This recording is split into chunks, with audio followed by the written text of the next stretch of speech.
โอ้ยเบ็ดตำอ๋อสวัสดีครับ พอดีเบ็ดตำนะฮะก็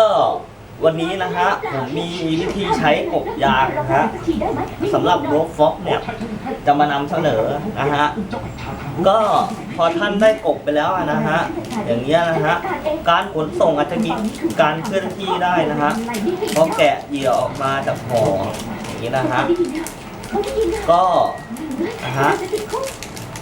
เนี่ยเบ็ดมันอาจจะมาเป็นแบบนี้นะฮะพอแกะออกมาจากห่อปุ๊บแล้วก็จับให้มันเข้าทรงเอามือดันนะฮะพอดันปุ๊บเนี่ยเบ็ดมันก็จะแนบกับตัวผมพอดีนะฮะอย่างนี้นะฮะเวลาใช้งานนะฮะสมมุติตีไป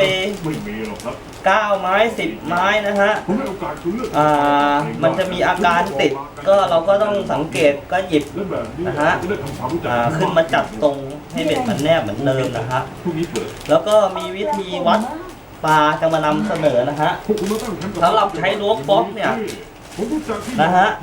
เวลาปลากัดนะฮะด้วยลักษณะเหยื่อเนี่ยที่หลังเนี่ยกับเบ็ดเนี่ยมันค่อนข้างจะแบนนะฮะพอปลากัดแล้วเนี่ยปุ๊บเนี่ยเบ็ดมันจะทำหน้าที่เลยซึ่งเวลามันทำหน้าที่ฮะมันจะไปเกี่ยวกับหนังที่เพดานอย่างเงี้ยอยู่หน่อยนึงนะฮะปลามีลิ้นลำดุลลิ้นดุลใช่ไหมฮะมันดุลออกไม่ได้เพราะมันมีเกสรเบ็ดทำอย่างนี้เวลามันถอยหลังใช่ไหมฮะแล้วเวลามันดุลกลับมันก็ดุลออกไม่ได้อีกเพราะเกสรเบ็ดเนี่ยความคมมันดันอยู่ซึ่งแล้วก็ขนาดเล็กเนี่ยนะฮะปลามันจะกลืนลงคอเลยครับไม่ต้องสงสัยนานวัดยังไงปลากัดนะฮะปุ๊บพาสายวิ่งอย่างนี้จนรู้สึกถึงมือพาสายวิ่งเนี่ยวัดสวนครับติดเลยครับนะฮะนี่คือข้อดีของกบผมนะฮะที่ไม่ต้องสงสัยหรือว่าปลากัดแล้วนอนนิ่งนะฮะนอนนิ่งแล้วก็กอสายตามให้มันตึงฮะตึงๆหน่อยๆอย่าให้ปลารู้สึกนะฮะแล้วก็วัดนะฮะติดครับและอันนี้ก็เป็นเทคนิคนึงนะฮะเวลาไปตกที่หมายในลักษณะที่มีปลาบัวนะฮะผักตกจอกแหนหรือว่าพงหญ้าเวลาที่เราตีไปเนี่ยจะเกิดอาการสายพาดกับอุปสรรคนี้นะฮะสมมติว่าปลามันมีหลุมแขนอันนี้คือหญ้าแล้วกันเราตีข้ามหญ้าไป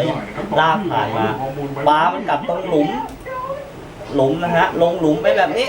นะฮะเราไม่รู้พาเหยื่อเดินย้อนหลังมาหาเราหรือว่าเดินหน้าทางนี้นะฮะพาสายไปเรื่อยๆอย่างเงี้ยแต่มันพลาดกับอุปสรรคหญ้าหรือจอกแหนเงี้ยเวลาเราวัดเนี่ยนะฮะอันเนี้ยเราต้องช่วยส่งให้มันต้องให้มันกลับนะเราพอมันพาสายวิ่งไปหยุดเนี่ยรอให้มันกลืนแล้วถึงค่อยวัดเพราะอะไรรู้ไหมครับเพราะว่าเวลาเราวัดสายตึงมันถึงติดถ้าเกิดมันพลาดยากอย่างเงี้ยใช่ไหมฮะแล้วเรากอตามให้ตึงเวลาเราวัดเนี่ยพวกย่ามจะมีความอ่อนมันจะย้วยอย่างเงี้ยทำให้สายไม่ตึงเวลาตอนวัดปลานะจะทำให้วัดไม่ติดนะฮะอย่าลืมนะครับช่วยอุดหนุนโรบฟ็อกกบบ้าแอคชั่นผมด้วยนะฮะก็มันก็มาจากความตั้งใจนะฮะแล้วก็เทคนิคเนี่ยอย่าลืมนะฮะเวลาไปเจอหมายที่มีอุปสรรคที่พลาดสายอย่างเงี้ยนะฮะเนี่ย